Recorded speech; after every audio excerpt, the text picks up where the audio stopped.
After 1848, Austria and Prussia fought to dominate the German Confederation.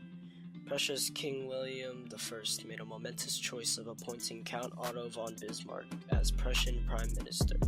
Bismarck made an unfavorable impression when he took office as Prime Minister and made choices that the Parliament refused and opposed. He believed that Prussia had to control the north part of the German Confederation, and the victory over Denmark helped him to force Austria out by war. Bismarck neutralized Russia and France so they won't help Austria, and the Austro-Prussian War lasted only 7 weeks.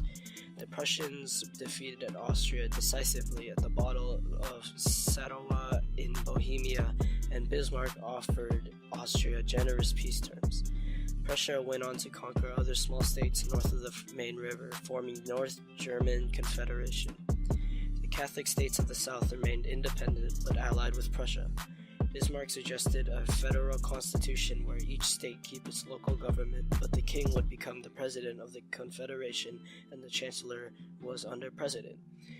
These all led liberals to accept the monarchical authority that Bismarck represented, and those who opposed him now respected him. After the taming of the German parliament, Bismarck realized that he could drive the South German states into his arms by declaring a war with France.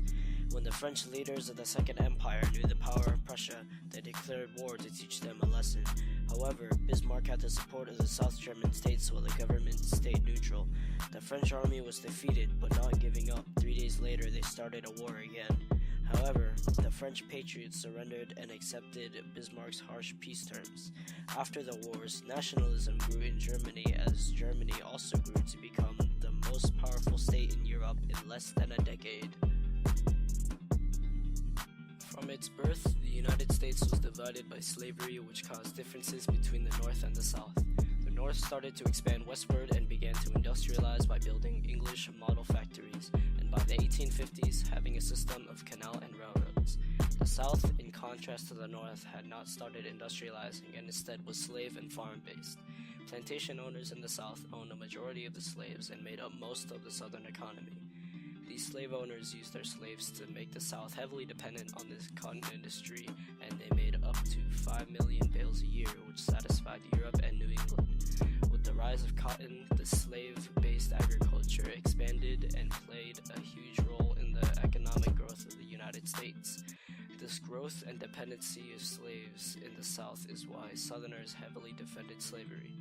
The South, being different from the North, began to develop their own cultural identity and saw the North as a different culture. These differences between the North and the South caused conflict between the two sides as each thought their way of doing things was superior. In 1848, the conflict between the two reached a climax when Mexico gave a vast area of land to the United States, and Southerners wanted to expand slavery into these new territories while the Northerners didn't want to. With Abraham Lincoln's election in 1860, Southerners took the chance to leave the Union and it formed the Confederate States of America. The South leaving resulted in the start of the Civil War, the bloodiest conflict in American history. And after the 4 years of bloody conflict, the South was defeated by the Union. In the aftermath of the war, powerful business corporations emerged. The Homestead Act of 1862 gave land to settlers, and the 13th Amendment was passed, which ended slavery. With the success of Abraham Lincoln and the Union at keeping the United States together led to the United States becoming a superpower and America to develop a sense of nationalism.